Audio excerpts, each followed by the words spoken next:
Welcome to the Coaching Edge podcast with your co-hosts, Dr. Steve Jeffs and Erwin de Grave. Each episode, we bring you expert guests and transformative coaching insights. Let's dive in. Hello, everybody. Welcome to another episode of the Coaching Edge podcast with your co-host, Dr. Steve Jeffs, and myself, Erwin Graf. And today we have the pleasure to talk to Dr. Nat Green. Hello, Nat. How are you doing? Hi, Erwin and Steve. I'm doing really well. And I'm so excited and very grateful that you've asked me to come on today. Well, it's a pleasure from our end. So we could try to introduce you, but you're the person who knows yourself much better than we do. So who is Nat Green and how did she got in coaching? Oh, I have been around a little while now. I started as a clinical and health psychologist. So I've been in the psychology world for about 35 years. I know, giving away my age a little, and have particularly worked in the area of trauma. I've been really lucky and done some amazing, significant, intense trauma work, and I've always loved that.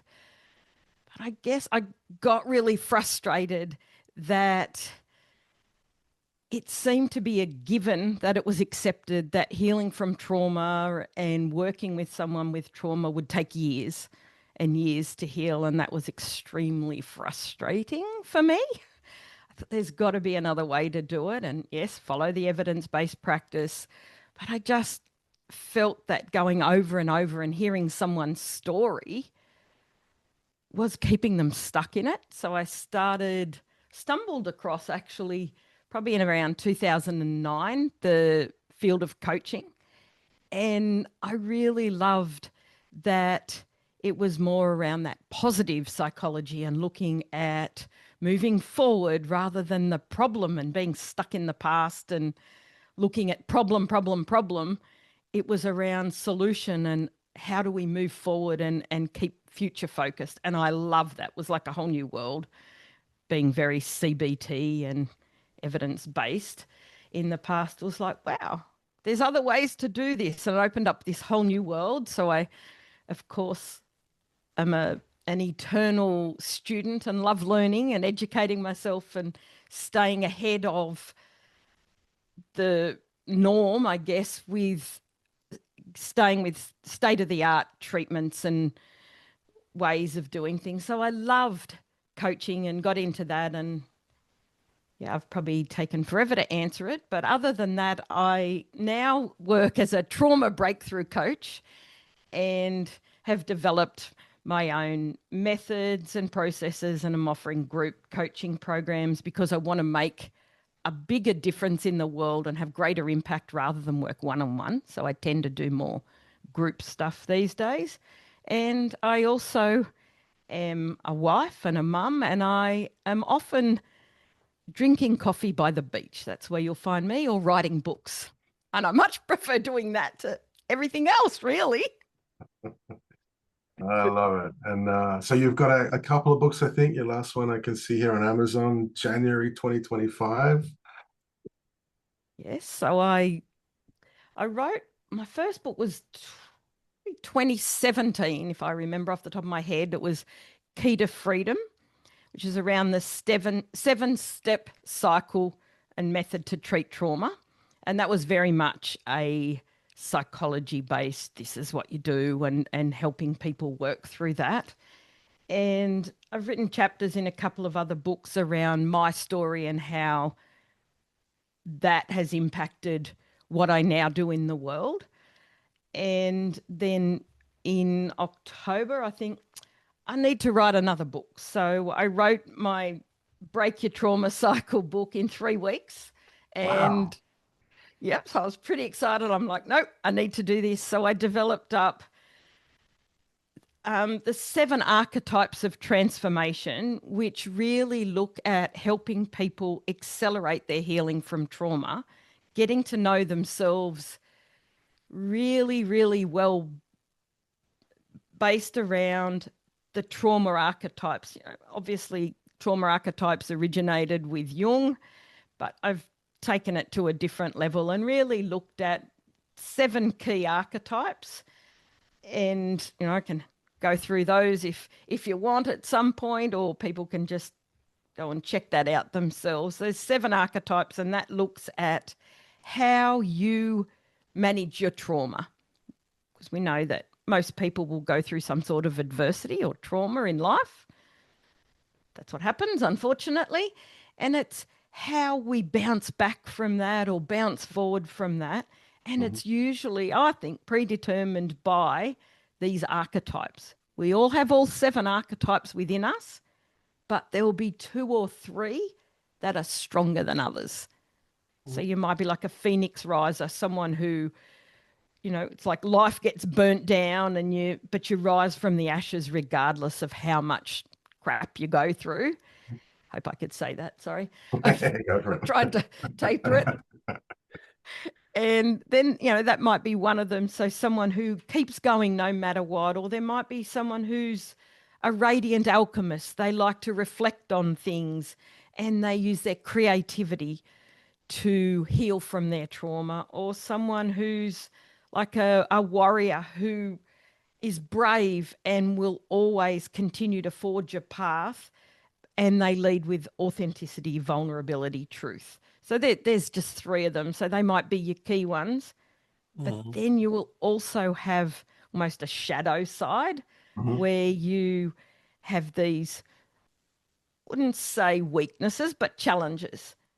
And if you can know yourself really, really well and understand that this is your archetype, no matter how much you try and fight it, that is how you cope with trauma.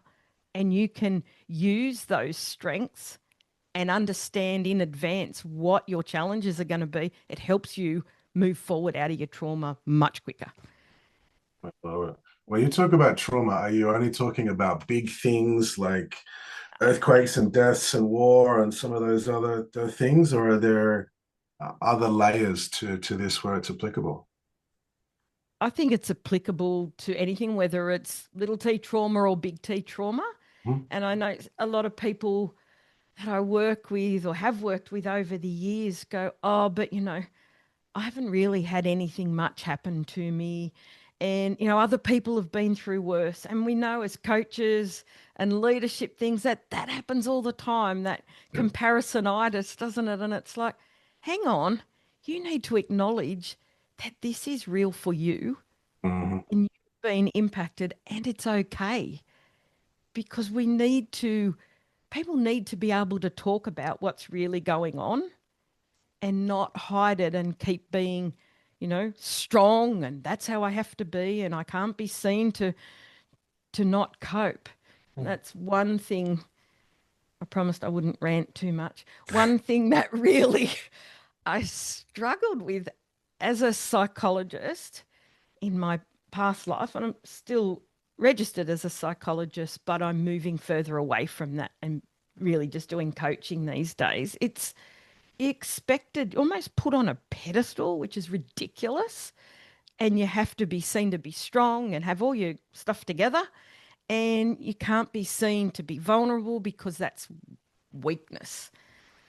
And, I don't know how much I'm happy to share that I then went through my own significant trauma. And that's one of the things that changed everything for me. That when I was lying in a hospital bed, having almost died, and then spent 8 months in and out of hospital, 4 surgeries, and really then experienced another significant trauma. I was on the other side of the couch and thought, this is not okay. This system is not working. I cannot do this normal evidence-based treatment because it's not working. Something isn't working as well as I'd like it to. And then I was able to use my life experience to turn that around and change the way I did it. And I think this now works for all sorts of trauma, big or little. So when I listen to, it's 3 words that came up when you've been talking about. It's trauma, it's strength, and growth. For me, on one end, and it's some opposites. for me, when you heard the word trauma, it's like negative, and that's where the negativity is focused on. And when you go on traumatic or trauma growth, you're trying to find a balance between the negative and the positive, and then focusing on the strengths, where you talk a lot about it, Steve, as well, the strengths and the weaknesses that you have. So, uh, do I understand well? And you both are more experts about this than I am. Is it's finding the right balance between the trauma that happened negative, and let's find the positive side on it and find a balance. Is that the correct way to look at it? Mm. Steve looks like he's thinking and he's ready to speak. He was about to say something then. I'm thinking I'll follow you if I've got something to add. Yeah, you're going at. Yes, so I became extremely frustrated that the focus was really on having people talk about what happened and talk and talk and talk about their pain and going through it. And I thought, this keeps us stuck in trauma, hearing our stories, telling our stories. And what we now know in, certainly the last 10 years and more so in the last 5, is that we really need to acknowledge that any sort of trauma or thing like that gets stuck in our nervous system, and our nervous system keeps it stuck there if we don't process it. So understanding the nervous system and the polyvagal theory and things like that are certainly around now and well known in the world of psychology, but also in coaching, we know that understanding our nervous system and keeping that in mind helps us move from the trauma where it's negative and gives hope and allows us to peel back the layers so we can move out of the dark trauma and into growth. So it's a process, but we don't have to stay stuck in the trauma, and we can move really quickly into growth once we know where to look and where to peel back the layers. Well, I love it. I love your answer too. My answer to Erwin was going to be a no. It's not about balancing, and you're pointing to integration. You're pointing to owning. You're pointing to yes ending, and building from. That's one of the things that I love. Positive psychology emerged around 2000, and all the researchers, Seligman and others, around this topic of post-traumatic growth, where people go through experiences that normally we see struggle, challenge, and difficulties coming out the other side. PTSD and things like that are very familiar in popular narratives, and yet there are people that flourish. There are people that grow. What's happening differently? The same scenario, a different outcome, and that's what you're doing. You're helping to bring that into coaching, and I love that you spoke. This is not just about extremes of the big T trauma, but it's a way of being as a human, where we face challenges, and whatever challenge is still going to be challenging. And there are ways that we can learn about how we can learn from, integrate, grow, and progress through those things as we keep moving forward. So yes, that's really inspiring. That's hope as you speak to it. And I love the answer you've given as well, because there's no right or wrong. They're both very right answers, because we need to look at what ways can we as coaches help people learn how to flourish and not just accept that, oh, I've got trauma, I've got PTSD, I'm done, there's no hope for me. Our role as coaches is to bring in that hope. So one of the things that I really love focusing on is around the concept of the 3 brains. And we know that when someone goes through trauma, it's little t or big T trauma, that any sort of adversity, that often we have the 3 brains: the head brain, the heart brain, and the gut brain. So the head brain is that cognitive, what goes on in our head, the rational thought, the analysis, and we overanalyze things and we go over and over it in our head. But it's also associated with logical reasoning and problem solving. The heart brain is the emotional intelligence, the feelings, the empathy and compassion. but it's also where our values and our beliefs lie. So as coaches, we can tap into that through doing, values elicitations and really working out where are someone's values. And the gut brain is really that intuition, the instinct and the action and our body's response to stress, which again, of course, is where we're igniting that nervous system problem when things are getting stuck in there. And what we know is that those three brains in someone who hasn't been through significant trauma, they're integrated, they all communicate. But when someone goes through trauma, at least one gets disconnected. Often it is, well, it could be any, depends on our own experience, but often it's the heart brain because it's too painful. So we shut that part of us down. It's too painful to feel. So that gets disconnected. And then the head and the gut might be the only ones communicating. Often the gut brain shuts down because we lose trust in our own ability to judge someone who might have let us down or to keep us safe because we felt unsafe. So that's what I do a lot of work around, and I love as part of coaching integrating that, because if we can get people to connect their head, their heart and their gut brain again, that opens up a whole new world and accelerates us into post-traumatic growth. And that's one of the key components of the method that I've developed. And that, to me, makes all the difference, as well as the nervous system regulation. So if someone loses the connection with one of the brains, what happens? Is it like it's like they feel they're missing something and they cannot find it anymore, and that's where they go deeper and deeper, or what's happening? What's Yeah, the strength of those three together? yeah, great question. And I think if someone who is really using their head brain is the one that's overanalyzing, staying stuck in it, and often will go into that significant anxiety, the PTSD, the depression, and that heart brain, if they're really deep in that feeling and their belief system is being challenged, you'll notice that that depression gets deeper and deeper. And often they're no longer connecting to other people. So they're disconnecting. They don't trust that people won't let them down. So you'll see them withdrawing from relationships, on autopilot, going through things and not really feeling. Does that answer the question? So, yeah, I believe so.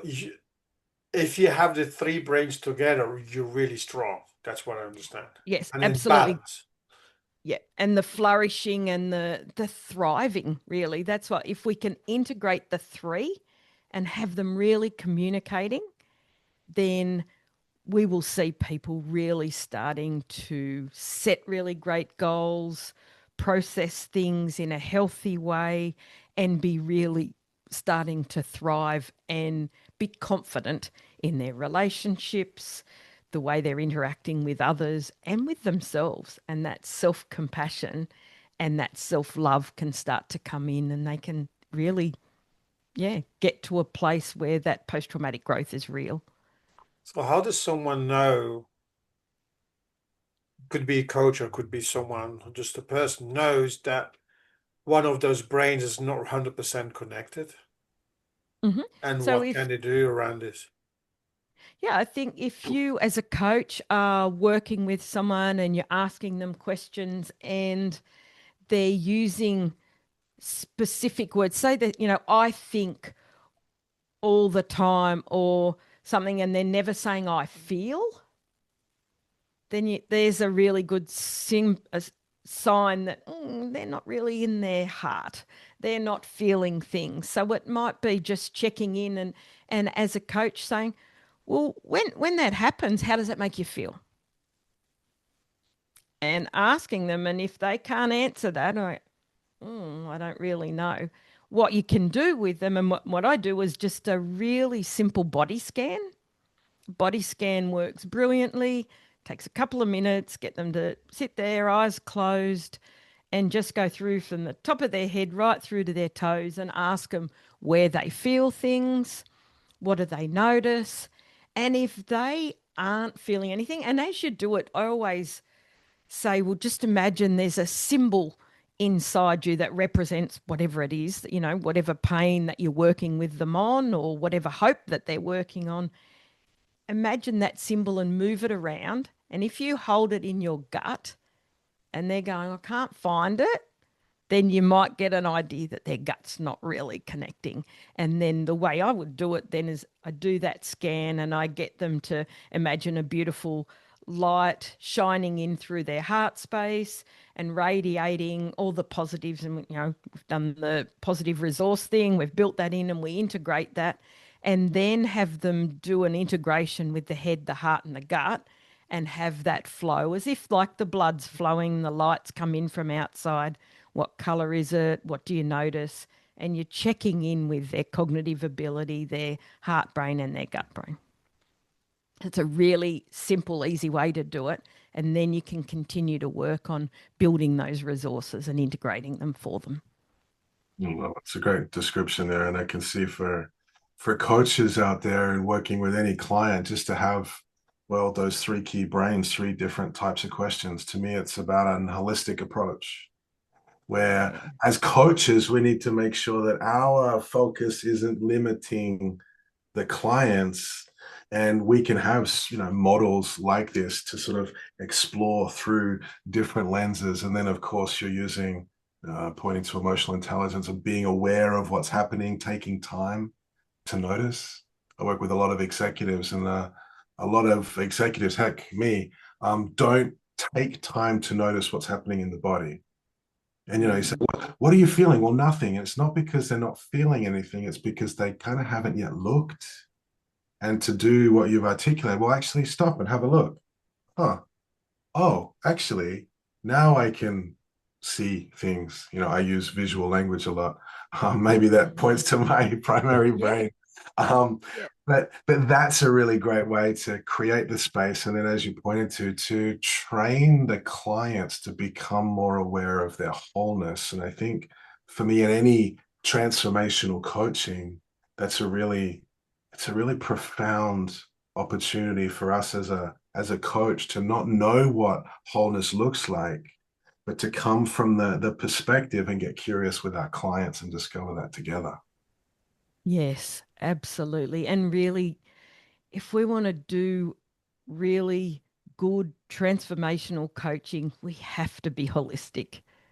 We can't just focus on one area. And we know, particularly with you guys working in the leadership side of things and working with leaders, we know that they often, similar to how I felt a lot of the time as this psychologist removed on this pedestal as the leader in an organization, in a business, it's like I have to keep that part of me separate. And we have to make sure when we're doing coaching that we can do parts integrations where they're needed. So we bring all parts of ourselves as a coach into that room and we model that with the people we're working with. So then we can invite them to bring all parts of themselves into the room with us as well and back to their workplace. I believe that's a very important point for leaders as well, to work with the team with those three different brains to really connect and see. Yeah. Because then I think the team is going to work much better and more effective and productive. Absolutely.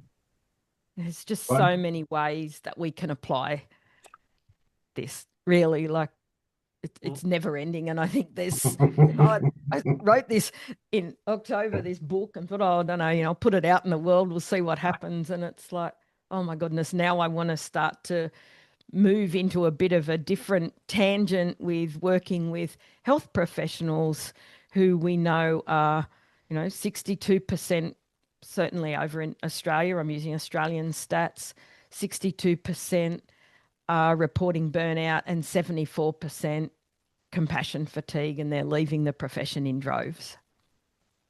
They're exhausted, they're burnt out. However, I'm very much a believer, and I don't believe that it's burnout and compassion fatigue. I think underlying that is actually vicarious trauma, because we have listened to our clients' stories for years.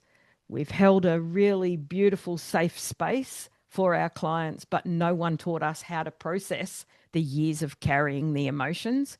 And that is the vicarious trauma that's stuck in our nervous system, which is the tangent I'm now going on, that I really want to make a difference in health and helping professionals to really help them make a decision. Do they stay and continue to work, but change the way they're working and use those whole 3 brain integrations and work safely and continue to regulate their nervous system so they're not experiencing the same way?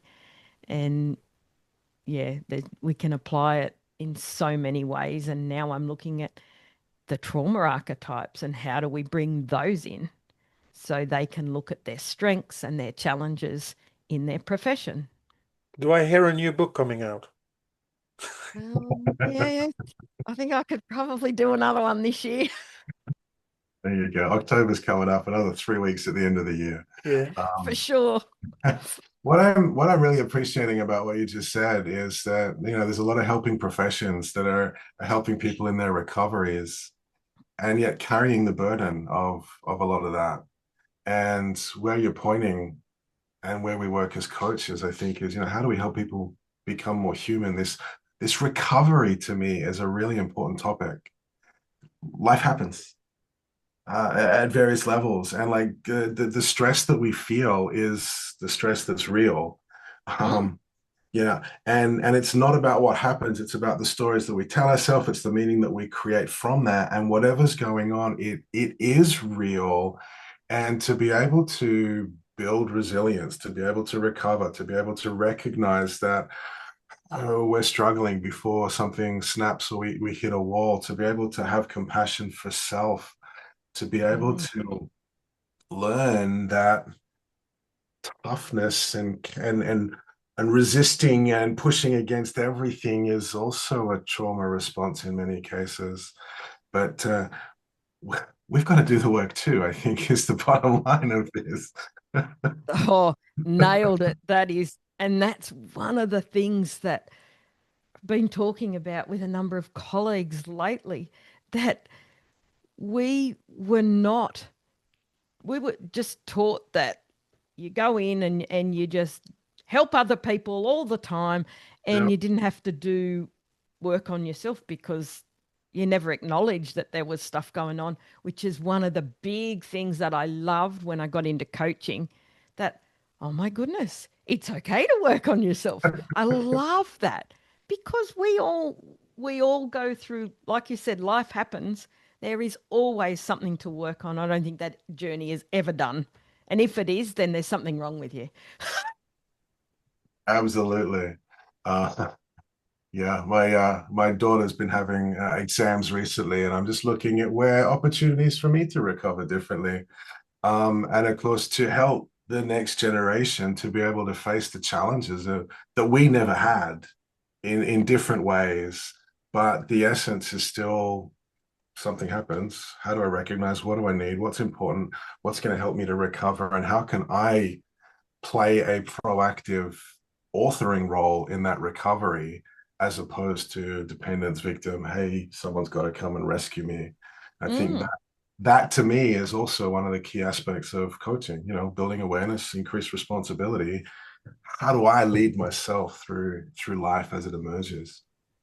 Exactly. And taking, that self-responsibility, that yes, we need to be responsible for how we move through life, our responses, our reactions, but also know that it's okay to ask for help, to get help from another coach if we haven't got all the answers, because we'll never have all the answers. And it's always good to have another perspective to bounce things off and go, oh, I hadn't even thought of that, because we never see. That's what we tell our clients, but we forget to tell ourselves the same thing. Funny that, isn't it? My clients need a coach, but I don't. No way. No, I don't. I'm fine. I'm good, thanks. I'm perfect. Absolutely. And actually, of course, your language is important as well. No one needs one. But what's different when you do open up the possibility of growth, of next level, to have the conversations, to see the things that are there that you're just not aware of. And I think that's one of the powerful places where a coach brings us. We get another set of eyes to see the same things, and often just to get out of what we think we see and actually have a look can be so profound. Brilliant. I'm fascinated. I'm really excited, and I know that we're going to have to wrap up this conversation. We can come back for more later, but for those listening that are compelled, intrigued, and hungry for more, how can people connect with you? All right. I hang out probably too often on showing my age on Facebook. And I know not much happens on Facebook these days, but I'm Dr. Natalie Green, like DR, Dr. Natalie Green. And on Instagram, it's Dr. Nat Green. And I do post on there regularly and I always answer DMs. So feel free to DM me. And I am on LinkedIn, but don't worry about that too much. And hang out there too much. And my website is drnataliegreen.com.au because, of course, I'm in Australia. All right. Thank you very much for this entertaining and really interesting conversation about the three brains and trauma and growth and the positive side of it. So thank you very much. Thank you everybody else for listening in. And until next time, take care and speak to you soon. Bye. Thanks for tuning in to The Coaching Edge. Until next time, keep coaching and keep growing.